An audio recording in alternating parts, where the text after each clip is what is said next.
Fala galera, vou utilizar um vídeo aqui do Terra Negra para que vocês entendam como foi a classificação do relevo brasileiro. Tudo bem?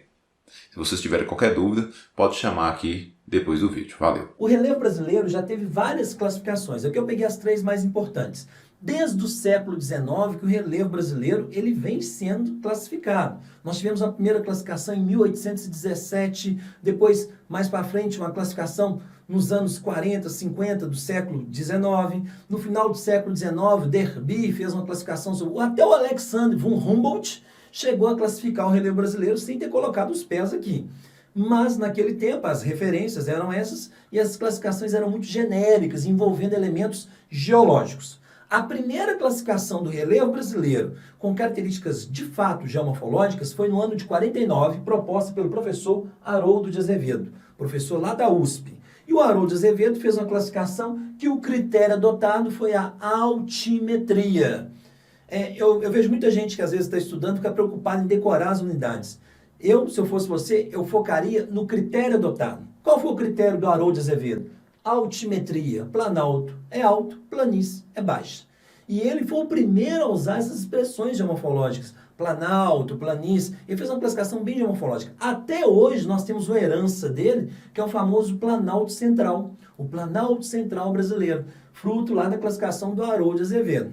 Só que o tempo foi passando, as técnicas foram evoluindo, e aí um outro professor, também da USP, o Aziz Nassib Absaber, o grande Absaber, ele elaborou em 62 e publicou em 1970 uma nova classificação do relevo brasileiro. Aí o Absaber, ele já não fica mais restrito à altimetria. Ele envolve a altimetria e os processos morfodinâmicos. Como assim morfodinâmicos? Nos planaltos, além de serem áreas elevadas, nós temos a predominância dos processos erosivos. Nas planícies, nós temos a predominância dos processos deposicionais. Mesmo assim, continuou com essas duas unidades, planalto e planície. E nós tivemos um avanço. Daqui nós avançamos de 7 para 10 unidades. E aí, essa classificação, ela vai perdurar ao longo dos anos 70, 80, chega até os anos 90, para falar a verdade. Só que ali na transição dos anos 80 para os anos 90, um outro professor, também da USP, a USP fortíssima em geomorfologia, o professor Jurandir Luciano Sanchez Ross, ou Jurandir Ross, ele vai criar uma nova proposta para classificar o relevo brasileiro. Ele usou muito as imagens do projeto Radan. O Jurandir Ross, ele teve acesso às imagens no Radan. O que foi o Radan? Foi um programa criado pelo governo federal. Ele vai de 71 até 85 para mapear inicialmente a Amazônia e depois todo o Brasil, utilizando imagens capturadas por radares em aviões.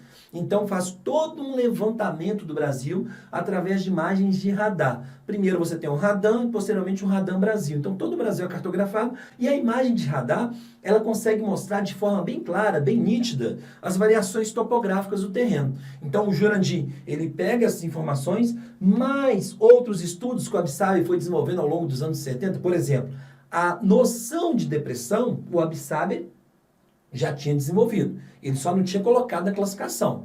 Aí vem o Jurandir Ross e o que ele introduz? Ele introduz esse conceito de depressão.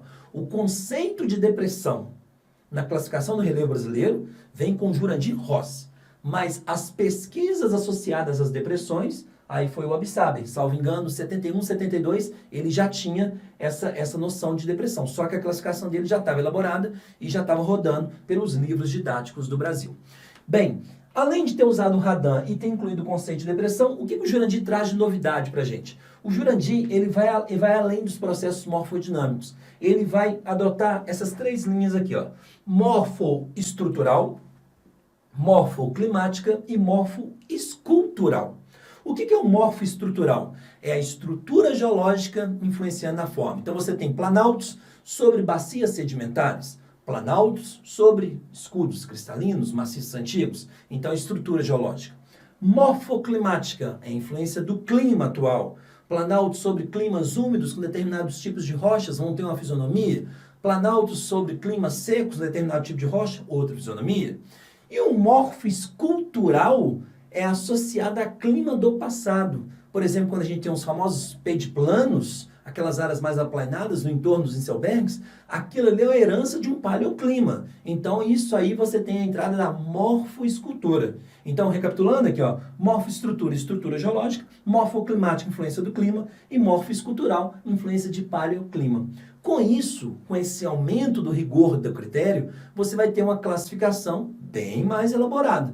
E nós vamos saltar de 10 unidades para 28 unidades o relevo, que é a classificação do professor Jurandir Ross, e com a introdução do conceito de depressão.